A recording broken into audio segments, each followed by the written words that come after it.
raiz é aquilo que alimenta uma árvore, aonde ela entra pela terra e ele vai trazer os nutrientes básicos para o sustento de uma árvore. Na vida cristã não é diferente. Existem alimentos básicos na minha vida e na sua vida que nós precisamos nos alimentar para manutenir a nossa vida cristã em pé. Senão, somos sabotados pelas lutas, somos sabotados pelos problemas, somos sabotados por nós mesmos, nós desistimos e não sabemos nem por que desistimos. Quantas pessoas você conhece que você já conversou e fala, por que você parou de igreja? Ah, não sei, parei. Ah, não sei, parei, mas por que parei? Ah, não sei, eu fui esfriando, eu fui me entristecendo, eu fui me aborrecendo, eu fui distanciando, pisando no freio, quando eu vi já estava parado. Voltar à raiz é entender a importância disso, que existem coisas básicas na vida cristã que nós não podemos negociar, que nós não podemos deixar de alimentar os nossos corações. Na quinta-feira nós falamos sobre fé. Sem fé é o que é? Sem fé? Sem fé é impossível agradar a Deus. Quer agradar a Deus? Você tem que ter fé. Fé. Uma fé salvadora, uma fé miraculosa, então uma fé que você ora para que as coisas aconteçam, para que uma porta de emprego se abra, para que o milagre seja estabelecido na sua vida. A vida cristã é estabelecida por fé. Fé.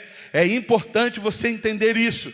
Pastor, como que eu vou obter a fé na minha vida? Obedecendo, lendo a palavra. A fé, ela está pautada na palavra de Deus, nesse livro aqui, irmãos. A fé está pautada na palavra de Deus. E quanto mais eu conheço a palavra, mais a minha fé é alicerçada. Porque eu conheço, eu sei do desejo, dos preceitos e de quem Deus é e do que Ele pode fazer na minha vida. Sabendo do que Ele pode fazer, eu posso orar pela fé.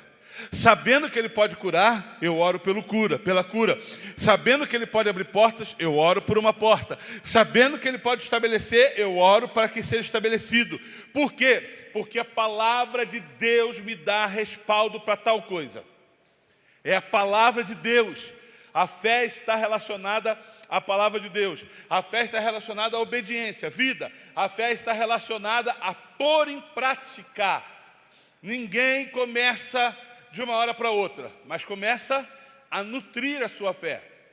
Sabe, criança pequena, quando ela vai começar a se alimentar, nós temos aqui a Moriá, que ela começou com leitinho, e depois pegou um outro leitinho, e depois começou a comer a papinha, e depois começou a comer, e agora já está comendo salgadinho. Quase, né, irmã? Só faltou dar, porque se der, ela detona. Ela começa a comer, começa a sentir sabores. E quando começa a sentir sabores, irmãos, o que acontece? Tudo muda. Você já experimentou mudar sabores? Tem gente que come só arroz e feijão. Ah, minha comida é arroz, feijão e bife e batata frita. Delicioso, irmãos. Eu queria comer hoje, depois do culto, isso. Um arroz, feijão, uma batata frita, um bife e um ovo em cima do arroz. Nossa, quase falei em línguas. É coisa linda. Se você estiver na sua casa, me convida que eu vou. Nós estamos em 5. Aí, Guilherme, te coloquei, hein? Nós somos em 5. Mas já experimentou comer uma comida japonesa? Como é o nome daquela comida lá? Carê. Você não sabe nem o que é isso. Você fica de carê no chão, porque você não sabe. Mas é bom. Fui na casa do Edgar e da Bruna, colocaram e falaram, comida japonesa. Eu falei, lá vem. Falei, sangue de Jesus tem poder, vamos lá, né? E começamos a comer e o negócio é bom. Bom. Mudar os sabores. Isso faz com que você se enriqueça. A fé é a mesma coisa, você começa pequenininho, você começa a se alimentar, começa a experimentar. Daqui a pouquinho você está usando a fé numa prática constante. Hoje, nós vamos falar sobre a raiz do amor. A raiz do amor. Igreja, ela tem que ser conhecida pelo amor que ela tem. A igreja de Cristo tem que ser conhecida pelo amor. Ela não tem que ser conhecida pela sua tecnologia, pelo seu belo louvor, pelas belas canções. Ela não tem que ser conhecida pelo seu ministério infantil, pelas suas estruturas. Não. Ela tem que ser conhecida pelo amor que ela exala. A igreja tem que ser conhecida desse jeito. Uma igreja boa é quando você chega na igreja, o ministério de recepção arreganha um sorriso para você, te dá um abraço e fala: seja bem-vindo em nome de Jesus. Seja bem-vindo. Que bom que você está aqui nessa noite. Que bom que você veio. Que bom que você conseguiu levantar da sua casa. Tomou um banho, eu acho, e veio para cá. Seja bem-vindo. A igreja tem que ser conhecida pelo amor. O que nós, como igreja, estamos fazendo além das quatro paredes? Há um grande problema com a igreja contemporânea, que ela vai aos cultos com um único objetivo: o objetivo de receber, o objetivo de ter. Então, quanto mais eu recebo, melhor a igreja que está me oferecendo. Não, a igreja é conhecida pelaquilo que oferece, mas não dentro das quatro paredes. Quando nós saímos por essas portas e o que nós oferecemos à vida de outras pessoas. Quando nós abençoamos a outros. Quando nós ligamos para alguém falando assim: estamos orando por você. Quando nós exalamos amor numa época tão festiva como essa e tão traumática também. Crianças que não têm pai, que não têm mãe. Crianças que estão dentro de orfanatos não sabem o que é Natal. Passaram e passam por momentos terríveis. É um tempo traumático. E eu e você podemos fazer toda a diferença. Eu e você podemos sim fazer a diferença para a vida dessas crianças. Nossos filhos, é mole, nós já vamos lá, compramos lembrancinha, damos um brinquedinho, brincamos, jogamos para o alto, viva Papai Noel, viva a Árvore de Natal, viva Natal, e está tudo certo. Mas quantas pessoas passam chorando em suas casas porque não conseguem ter nem um frango, nem um arroz, nem uma farofa para poder comer? Apagam as luzes das suas casas e vão dormir cedo para que os seus filhos não se lembrem que é Natal. Amor vai além de quatro paredes. Quando falamos desse assunto de amor, o primeiro versículo que vem na minha cabeça é João 3,16. É o texto áureo da Bíblia. Qual que é João 3,16, queridos? Você pode repetir para mim? Por quê?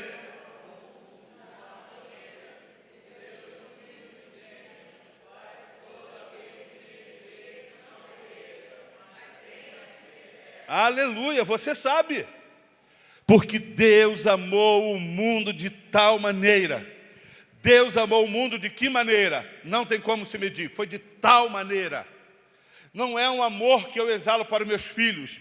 Não é um amor que eu exalo para minha esposa. Não é um amor que eu exalo para a igreja. Não é um amor que eu exalo para as pessoas. É de tal maneira que não tem como ser medido. Um amor que quanto mais você expressa, você não consegue alcançar o que Deus fez.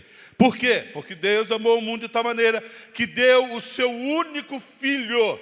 Não é um amor financeiro, não é um amor de bens. Eu vou amar ao próximo, eu vou dar esse celular para o Júnior. Não está valendo nada, é prejuízo da tua vida, mas não vou te dar. Está todo ruim. Não, não é isso. Não, o celular não pode ser medido por Jesus Cristo. Eu estou amando o irmão, eu vou pegar a chave do meu carro, eu vou dar para o irmão.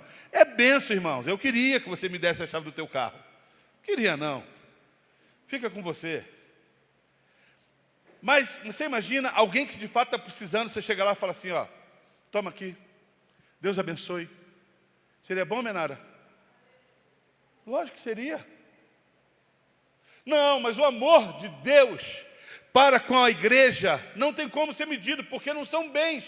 Carro a traça e ferrugem corrói. Não é um amor de você meter a mão no bolso e falar assim, vou dar tudo que tenho. Louvado seja o Senhor, para a igreja que está recebendo. Mas não se compara ao que Deus fez por mim e por você.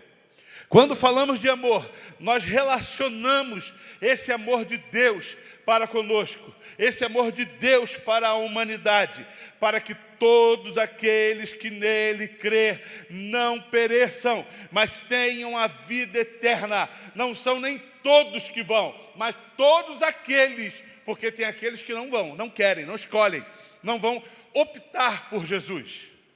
Você fala, você ensina, você prega, você mostra, e ele fala, não quero. Então, meu irmão, paciência.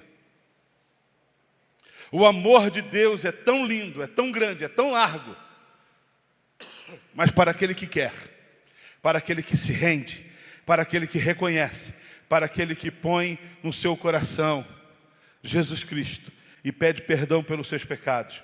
É um amor de prática.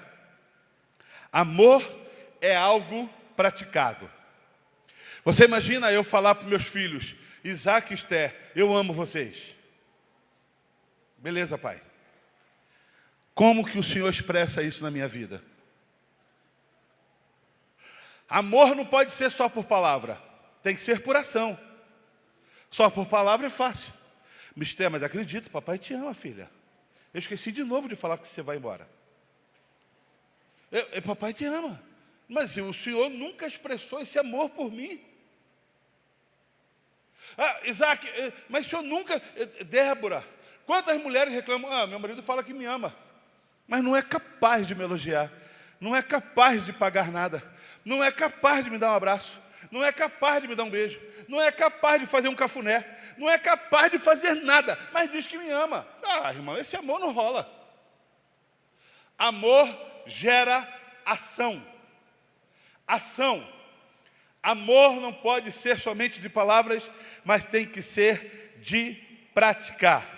Assim foi o amor de Deus, através de Jesus, para conosco. A igreja não pode ser somente paralisada no que se faz dentro dela. Ela tem que ir para fora. Hoje eu estava mexendo na internet e eu sigo algumas pessoas, inclusive eu vou abrir alguns parênteses aqui. Você deveria não postar isso, por favor. O Spotify mostra as músicas que você ouve no decorrer do ano. Eu andei olhando alguns irmãos da igreja. Irmãos, não posta isso não, cara, isso é falta de amor pelo reino. Tem tudo, Anitta, tem Pablo Vittar, tem, mas não, só tem lixo. Lá no final, F-Music. F-Music, como é que chama lá? F-Hope Music. Não posta não, irmão. Você é um baita do mau testemunho. Fica quieto. Então você olha e fala, meu Deus, eu preciso melhorar a minha qualidade sonora. Não estou falando que você não pode ouvir de repente um Bruno Mars, que você não pode ouvir de repente um Roberto Carlos, que você não pode, seja lá o que for que você gostar. Mas pelo amor de Deus, Pablo Vittar, não. Não, pode, Diego, Pablo Vittar? Você estava Pablo Vittar, não estava não. Não pode, irmãos de Deus.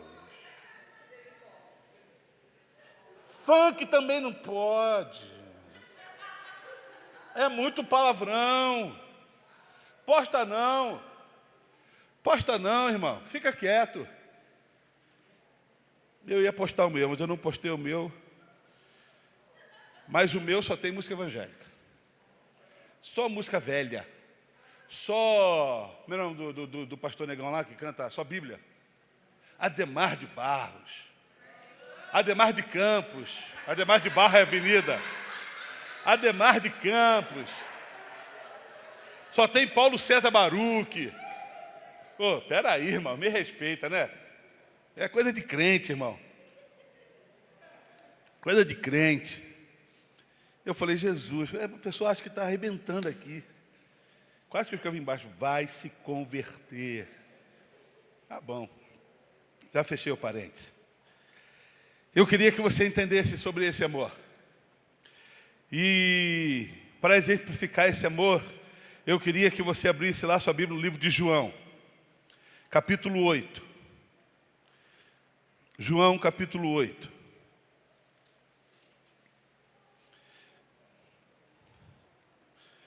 Do 1 ao 11. ou você não publica, ou você me exclui do seu grupo. É melhor que eu não vejo da sua rede social. Me bloqueia lá, vai. Porque eu falo, meu Deus, eu preguei tanto e o povo não aprendeu nada. 8, de 1 a 11. Diz assim: Jesus, porém, foi ao Monte das Oliveiras. Ao amanhecer, ele apareceu novamente no templo, onde todo o povo se reuniu ao seu redor. E ele se assentou para ensiná-los. Os mestres da lei e os fariseus trouxeram uma mulher surpreendida em adultério.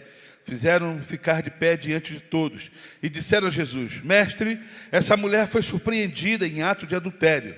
Na lei de Moisés nos ordena apedrejar tais mulheres. E o Senhor, o que dizes? Eles estavam usando essa pergunta como armadilha, a fim de terem uma base para acusá-lo. Mas Jesus inclinou-se e começou a escrever no chão com o dedo. Visto que continuava a interrogá-lo, ele se levantou e lhe disse: Se alguém de vocês estiver sem pecado, seja o primeiro a tirar a pedra nela. Inclinou-se novamente e continuou escrevendo no chão. Os que ouviram foram saindo, um de cada vez, começando pelos mais velhos. Jesus ficou só, com a mulher em pé diante dele. Então Jesus pôs-se em pé e perguntou-lhe: Mulher, onde estão eles? Ninguém a condenou? Ninguém, Senhor. Ela disse. Declarou Jesus: Eu também não a condeno. Agora vá e abandone a sua vida de pecado. Quando eu estava ontem à noite, eu estava essa semana meditando, pensando naquilo que nós iríamos meditar sobre esse tema, qual texto usar. Nós temos centenas de textos que falam sobre amor, mas nós temos esse texto que expressa o amor, que põe o amor em prática. Você sabe muito bem que na época de Jesus, uma mulher que era pega em adultério, ela era apedrejada, ela não era bem vista. Então era necessário levar em praça pública para que pudessem apedrejá-la. Levaram até Jesus, porque a fama de Jesus estava se expandindo, todo mundo conhecia, e queriam desmoralizar a Jesus e do seu conhecimento em relação às leis de Moisés. Quando eles levam até Jesus, Jesus está ali no chão escrevendo, e alguns entusiastas, alguns filósofos dizem que ele estava fazendo um peixinho, símbolo do cristianismo. Perguntam a ele: essa mulher foi pega em adultério, o que nós vamos fazer com ela? A lei manda apedrejar, e o Senhor? E Jesus, numa sabedoria e num amor tão grande pela vida daquela mulher, porque o que Jesus olhava para ela não era o adultério, não era o pecado, não era aquele ato que ela tinha cometido, o que ela cometia em prática, mas que Jesus olhava para ela era a própria pessoa. Assim como Jesus olhou para mim e para você, não um Alexandre pecador, sujo, longe, no lamaçal do pecado. Mas quando Jesus olhou o Alexandre na qual poderia se tornar. Quando Jesus olhou para você, não olhou para o seu pecado, para o seu erro, mas ele olhou para aquilo que você e eu poderíamos nos tornar diante dele. Amém? Amém. Pois bem, quando Jesus faz isso com aquela mulher, Jesus protege aquela mulher e fala: bem, se ninguém pecou, se nenhum de vocês nunca pecou, que tire a primeira pedra. Jesus deu condição para aquelas pessoas que pudessem fazer aquilo. Está aberto a temporada de caça às prostitutas. Jogue pedra. Se você nunca pecou. Claro que o que traz no coração do homem imediatamente é um momento reflexivo em que todos nós pecamos. A Bíblia fala isso. Todos nós pecamos e carecemos da glória de Deus. Por isso que não há ninguém perfeito, porque o pecado habita em nós, e o que nós temos que fazer é mortificar a carne todos os dias. Aqueles homens começam a olhar, e a Bíblia fala que eles foram saindo dos mais velhos até os mais novos. Por que põe essa observação, dos mais velhos até os mais novos? Porque entende-se que os mais velhos têm compreensão, sabedoria da situação que estava se passando. Os mais novos estavam ali: quem vai atacar? Quem vai atacar? Quem vai atacar? Os mais velhos vão saindo pela sabedoria. Os mais novos, entusiasmados: quem vai atacar? Ninguém vai atacar? Ninguém? Então tá bom, então eu também não taco. Foram saindo, e aquela mulher ficou em pé em frente de Jesus, Jesus agachado. Jesus se levanta e fala assim: cadê aqueles que te acusavam? Não há mais ninguém aqui. Então eu também não te acuso. Vá não peca mais. Se você pegar o relato bíblico, o que dá a entender é que essa mulher seguiu a Jesus. Para que você entenda o ministério de Jesus, que os seus discípulos foram sustentados não por homens ricos, mas por mulheres piedosas, que seguiam a Jesus Cristo e que serviam, abençoavam o seu ministério. Para que você entenda a importância das mulheres dentro de uma igreja.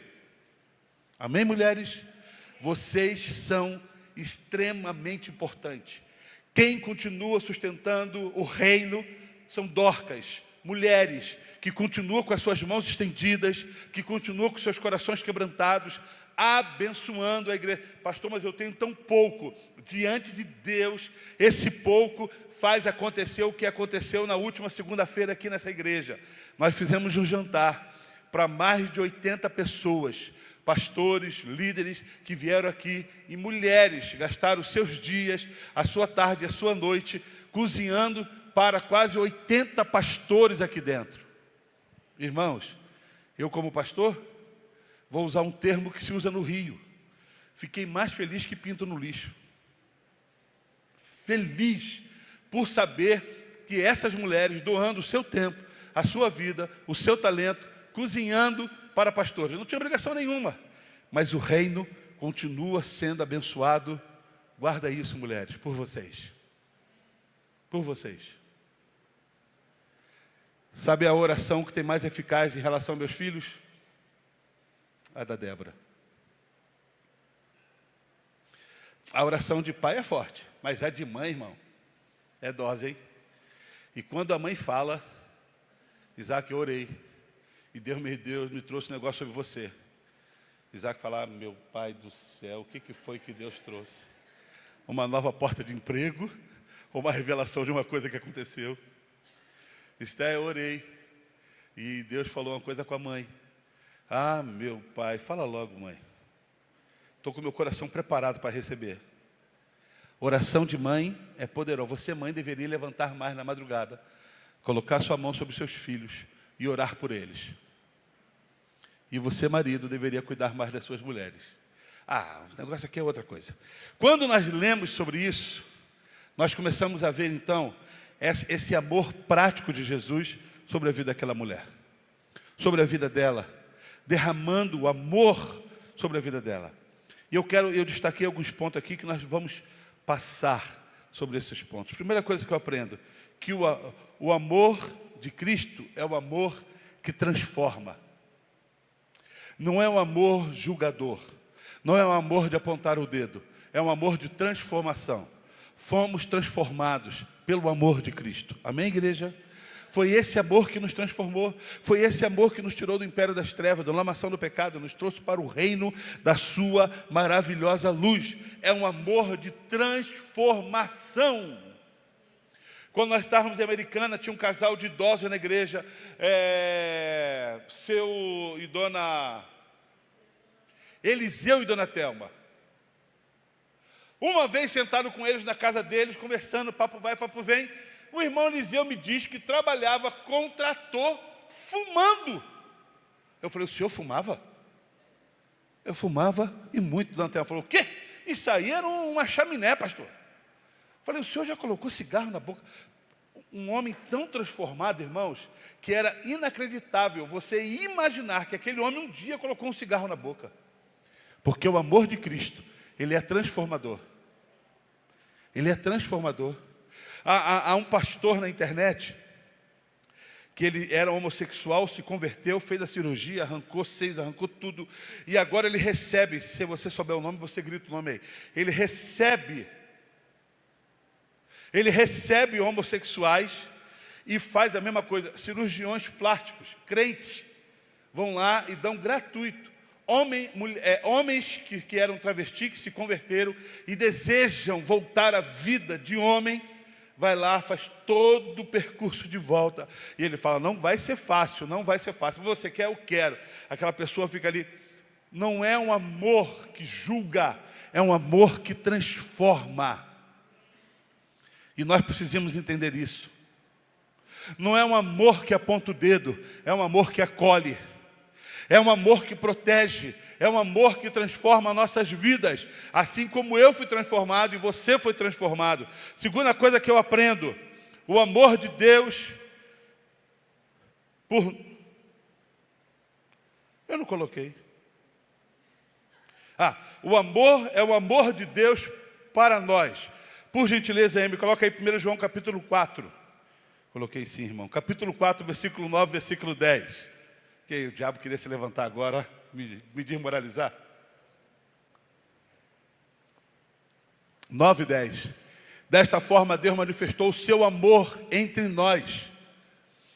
Ele enviou o seu Filho unigênito ao mundo para que pudessem viver por meio dele. Nisto consiste o amor. Não em que nós tenhamos amado a Deus, mas em que Ele nos amou e enviou o seu Filho como expiação pelos nossos pecados. João 3,16. Não é porque nós amamos, porque Ele nos amou primeiro.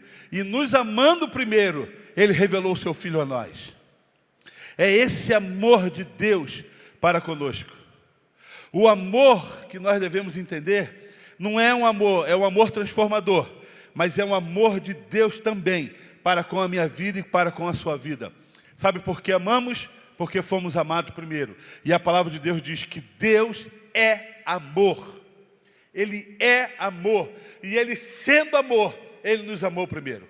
Antes que você pudesse entrar na igreja, seja lá quando você aceitou Jesus, levantar as suas mãos e declarar: Senhor, eu te aceito como meu único e suficiente Salvador. Antes que isso pudesse acontecer, Ele se revelou em amor para você. Ele se revelou em amor por mim. Ele se revelou na minha vida, declarando a mim o seu amor. Então nós precisamos entender que nós só conseguimos expressar porque um dia isso foi expressado em nós. Porque um dia isso foi revelado a nós. Você e eu estamos aqui porque um dia entendemos que esse Cristo se entregou por nós. Que esse Deus amou a minha vida e a sua vida de forma poderosa e especial. Por isso que conseguimos seguir adiante. Terceiro, o amor de Cristo para conosco. João capítulo 15, versículo 12 e versículo 13. O amor de Cristo para conosco. João 15, 12. 12. O meu mandamento é este: que amem uns aos outros, como eu, o que, queridos? Repete alto. O meu mandamento é esse, que você ame uns aos outros, como Cristo vos amou. Ninguém tem maior amor do que aquele que dá a própria vida pelo seu amigo. Ninguém tem maior amor do que aquele que deu a sua própria vida. O meu mandamento, volta o versículo. O meu mandamento é este: que ame uns aos outros, como eu os amei. 13. Ninguém tem maior amor do que aquele que dá a própria vida pelos seus amigos. Obrigado. É algo que nós precisamos entender. Esse é o meu mandamento. Viva esse amor. Viva isso. 2025 está chegando, irmãos. Muitos desafios, muitas coisas boas para serem feitas. Hoje eu estava em casa, um pastor me ligou e falou assim: Pastor Alexandre, preciso do teu socorro. E eu falei: meu pai do céu, eu estou duro. Fala, querido. Pastor, precisa de socorro, irmão. Preciso de 500 para quitar o aluguel da igreja. Mas não foi isso. Semana que vem eu tenho um evento de mulheres na minha igreja. E as mulheres da minha igreja não querem fazer o evento, porque só vêm elas. Você não pode mandar as mulheres da sua igreja aqui para nos abençoar? Eu fiquei extremamente constrangido.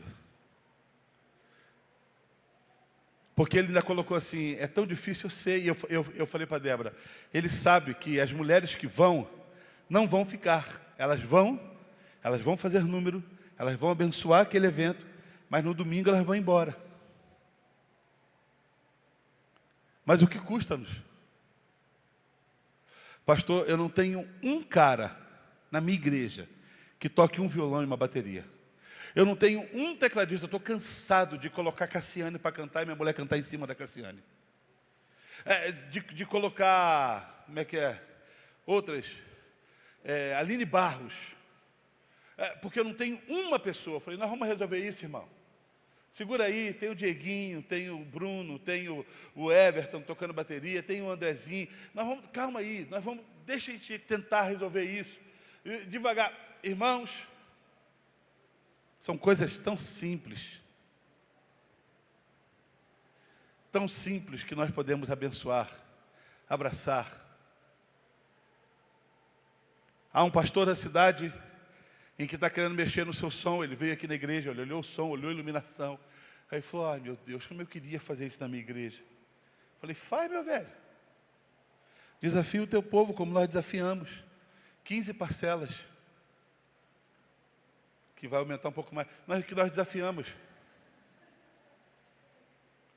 Depois eu explico, lá para frente. E o povo está fazendo. Pastor, aí foi fazer orçamento. A casa de som cobrou R$5.000 só para instalar o som. Só para instalar o som. O Guilherme e o Lucas falaram, o que, pastor? Nós vamos lá instalar esse negócio. A gente passa uma semana na igreja dele, instalando lá. Eu liguei para ele. Eu falei, cara, eu tenho 2 técnicos aqui, profissionais. Tem que valorizar o passe. Tem que valorizar, irmão. Valorize o que você tem. O cântico já fala, quero que valorize o que você tem. Eu tenho 2 irmãos aqui e eles se dispuseram aí na sua igreja, passar a semana, a noite, instalando o som da sua igreja. Aí ele falou, não acredito, irmão. A sua igreja não tem problema. Eu falei, tá. Entendi.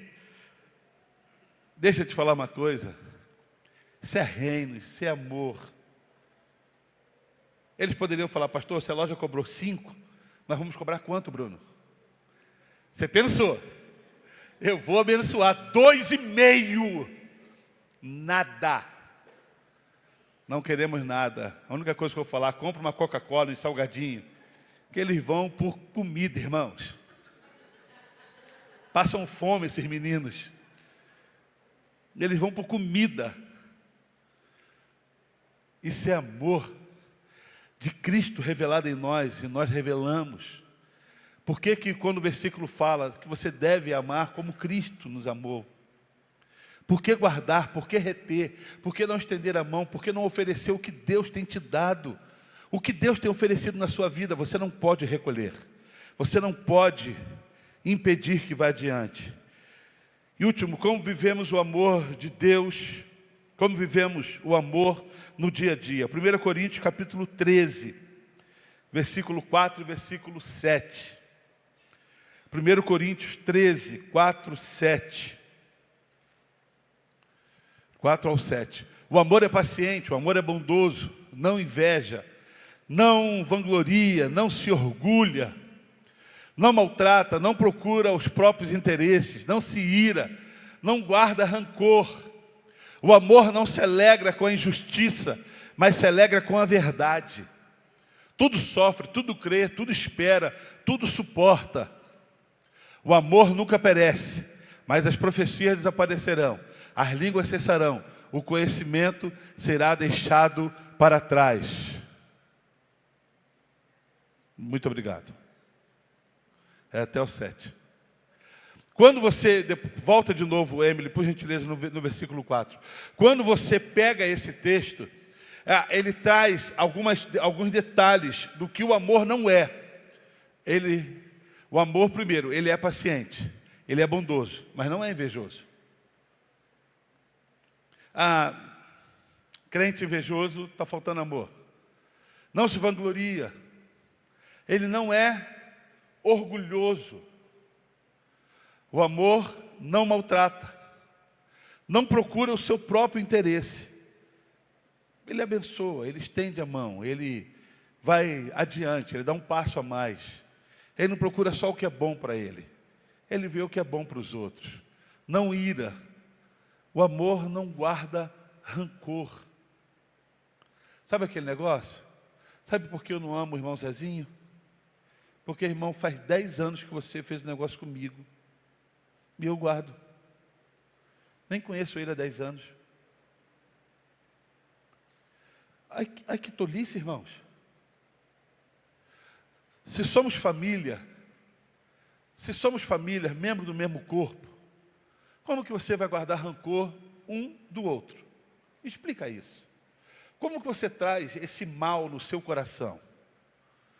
Como que você traz esse demônio nas suas costas? É não guardar rancor. É sentar, conversar, explanar e resolver. Igreja não pode haver isso, queridos. Amém, irmãos? Resolva-se, converse, deixe tudo às claras. Amor não guarda rancor. O amor não se alegra com a injustiça, mas se alegra com o quê? Com a verdade. Mais 7. Tudo sofre, tudo crê, tudo espera, tudo suporta. Aí você vai falar assim, pastor, mas esse texto é para casamento. Esse texto é para casamento, não é. Nós usamos para casamento. É igual o texto da multiplicação do vinho na festa. É um milagre, mas nós usamos para casamento. Esse texto é para a igreja de Coríntios. Coríntios era uma igreja tremendamente terrível. Paulo fala, mulher, não corta o cabelo para não aparecer a nuca, não usa tal coisa, não depila, não faz nada. Fica aí do jeito que você está, porque você está instigando, fica quieta. Era uma igreja que precisava ouvir sobre amor, para transformar o seu caráter, o seu pensamento, o seu andar diante de Deus, diante de Jesus, para que pudesse ser a igreja de Cristo. Igreja só é a igreja de Cristo quando entende a importância de amar, a importância de colocar o seu coração diante de Deus, e permitindo isso, a revelação do Senhor vem sobre cada um de nós, usando-nos de forma poderosa e especial. A minha oração, para que você entenda que o mais importante do que você ter, mais importante do que você se vangloriar, mais importante do que qualquer outra coisa, é você aprender a amar ao próximo. Amar ao Senhor e amar ao próximo. Amar ao Senhor e amar ao próximo. A igreja, ela tem que ser conhecida porque aprendeu a amar. Pastor, eu não posso dar o que nunca recebi. Você já ouviu isso aí? Eu não posso dar o que nunca recebi. Como é que eu vou amar os outros? Deixa eu te perguntar uma coisa para encerrar agora. Todos aqui já aceitaram Jesus Cristo como seu Salvador? Levante as suas mãos, levante sua mão. Todo mundo já aceitou? Então você já recebeu do amor. Você não pode ter recebido o amor do seu pai, da sua mãe. Você não pode ter recebido o amor dos seus tios, do seu avô, do seu avó. Mas, irmão, quando você recebe do amor de Deus na sua vida, essas outras expressões se tornam pequenas. E eu não vivo daquilo que vivo nesse mundo, eu vivo daquilo que eu vivo do Senhor Deus, daquilo que Ele fez por mim, do seu amor revelado por mim. Essa frase não cabe na tua vida, na minha vida. Eu não posso dar o que eu nunca ofereci, do que eu nunca recebi. Você já recebeu do amor de Deus. O único problema é que às vezes você não sabe desfrutar desse amor na sua vida. Vamos ficar de pé?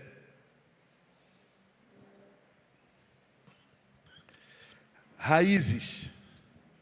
Amar é uma das raízes profundas da vida cristã. É uma das raízes profundas da vida cristã. Queremos ser uma igreja de Cristo, queremos ser uma igreja que transforma, queremos ser uma igreja que vai impactar, queremos ser uma igreja que vai alcançar famílias. Nós temos aí para 2025 o projeto Caleb, a Casa Caleb.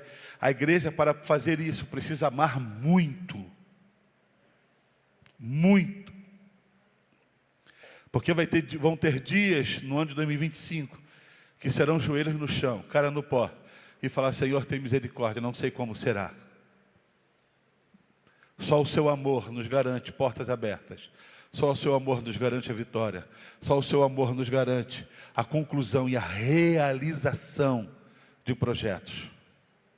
2025, irmãos, tem projetos fortes para a minha vida, para a vida da pastora, e é necessário que você ore por nós. É necessário que nós sejamos cobertos pelo seu amor, pela sua oração.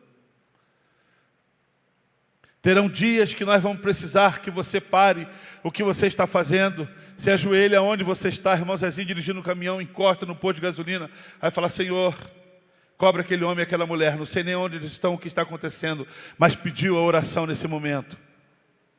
Topa fazer isso por mim? Terão dias que nós vamos precisar amar,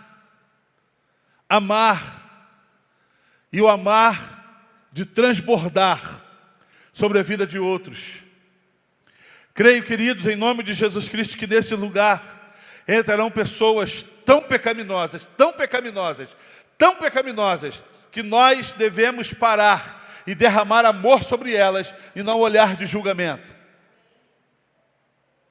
Dias que nós deveremos parar e abraçar e falar: o Senhor te ama e eu também te amo. Mas pastor, se eu falar isso, o homossexual vai confundir, não sei quem, a LGBTQI+, YD, não vai confundir. Queridos, a igreja é uma igreja de portas abertas.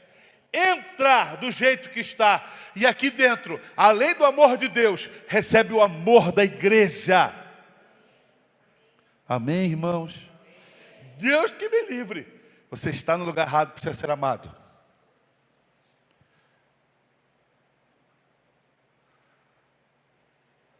A minha oração é que esse lugar seja um grande reduto de pecadores, procurando um Deus para ser transformado, procurando um Senhor para receber misericórdia, e encontrará misericórdia no Senhor, através da minha vida e da sua vida. O amar é uma das raízes profundas do reino de Deus, do Evangelho de Cristo Jesus.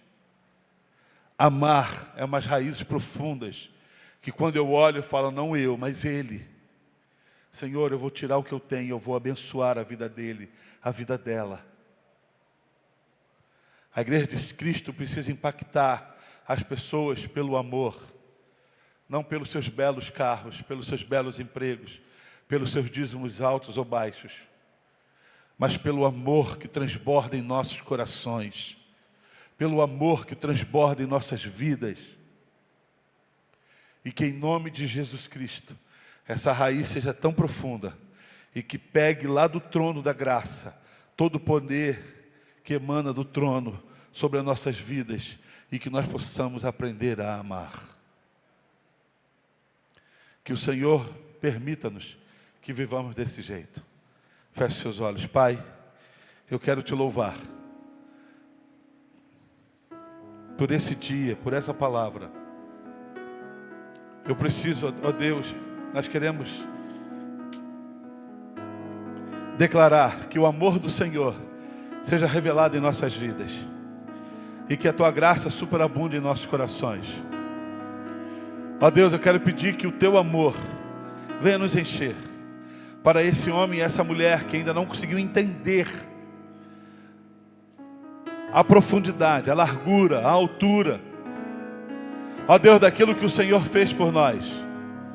Venha, transforma-nos, enche-nos, fale aos nossos corações. Que essa raiz seja uma raiz tão cuidada, que o amor seja algo revelado em nossas vidas de forma profunda. Nós te louvamos, ó Pai, e colocamos nossos corações em depósito no Teu altar, em nome do Senhor Jesus Cristo. Amém. Amém.